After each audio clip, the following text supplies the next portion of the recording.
America में मंदी की शुरुआत, ऐसे कयास लगाए जा रहे हैं। शुक्रवार को जहां भारतीय बाजारों ने एक चीयर अप दिया आरबीआई की मॉनेटरी पॉलिसी में 50 बेसिस पॉइंट की वृद्धि के बाद में, क्योंकि वहां आरबीआई ने एक नई गाइडलाइन बताई, एक कुछ आगे आने वाले फ्यूचर के संकेत दिए कि इंडियन मार्केट में आरबीआई अब थोड़ा रोक लगाएगा इंटरेस्ट रेट बढ़ाने में, क्योंकि अगर लगातार इंटरेस्ट रेट अमेरिका की तरफ से हाइक होते रहते हैं और उसके सामने आरबीआई भी इंटरेस्ट रेट उसी तेजी से बढ़ाता रहेगा तो यहाँ पे मंदी ज्यादा जल्दी आ जाएगी।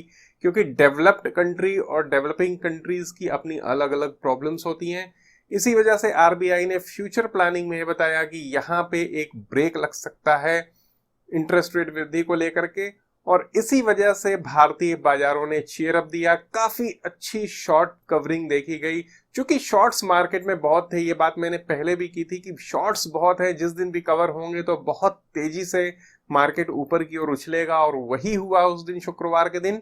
लेकिन शुक्रवार में जो अमेरिकी बाजारों ने किया, 500 पॉइंट की गिरावट वहां पे देखने को मिली, और ये एक बेयर मार्केट की शुरुआत के कयास लगाए जा रहे हैं। अब विश्लेषकों की अपनी अलग अलग राय है इसके ऊपर, क्योंकि वहां पे सेंटीमेंट सही होते नहीं दिख रहे हैं।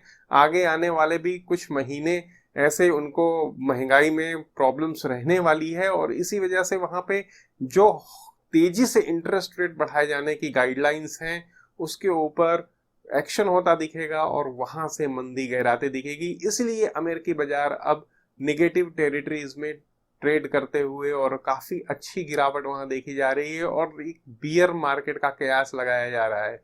अब अगर अमेरिका में बियर मार्केट होता है तो इंडिया में भी बियर मार्केट हो ही जाएगा, क्योंकि वैश्विक मंदी सभी के ऊपर भारी पड़ती, किसी के ऊपर थोड़ी कम, किसी के ऊपर थोड़ी ज्यादा, लेकिन चूंकि डेवलपिंग कंट्री है इंडिया, इसलिए इसके ऊपर ज्यादा असर आएगा। अब आईडीएफसी फर्स्ट बैंक, जिसने एक हाई बनाने के बाद में 46 रुपए तक का नीचे लो बनाया, अभी वापस से 50 रुपए की टेरिटरीज में जाके क्लोज हुआ है, तो क्या करना चाहिए? तो आप चार्ट देखिए आईडीएफसी फर्स्ट बैंक का।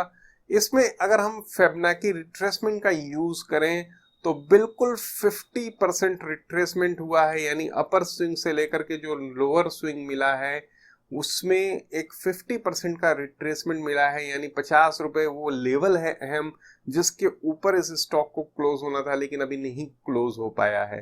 तो अगर कुछ गिरावट बढ़ती है मार्केट में, और बियर मार्केट जैसा कुछ अप डाउन ट्रेंड का अगर नेगेटिविटी शुरू होती है, तो स्टॉक्स के ऊपर भी इसका असर आने ही वाला है, और गिरावट दर्ज होने वाली है।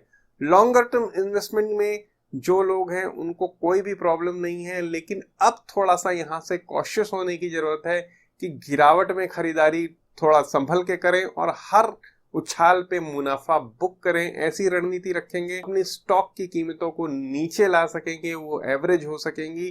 क्योंकि अभी किसी भी चीज का कंफर्मेशन नहीं है, सिर्फ अभी कयास है, और अगर ऐसा लगातार होता रहता है तो वो एक कयास सच होते दिखेंगे। इसकी तैयारी हमें करनी है। इसीलिए कोई नेगेटिव फैक्टर नहीं है, लेकिन चूंकि मार्केट में गिरावट होगी, इसका सीधा असर स्टॉक के ऊपर भी आएगा। देखना ये होगा कि सोमवार के मूव में निफ्टी कितना गैप डाउन खुलता है और कैसे बिहेव करता है। अगर ये 16,500 की टेरिटरी के आसपास जाता है या उससे भी नीचे जाता है, तो फिर मार्केट में गिरावट और गहराने के संकेत मिलने लगेंगे। तो कैसी लगी आपको मेरी जानकारी, इसके ऊपर मुझे कमेंट करके बताइए। लाइक कर दीजिए इस वीडियो को, और सब्सक्राइब कर दीजिए। स्टॉक लेसन चैनल देखते रहिए और फायदा कमाते रहिए।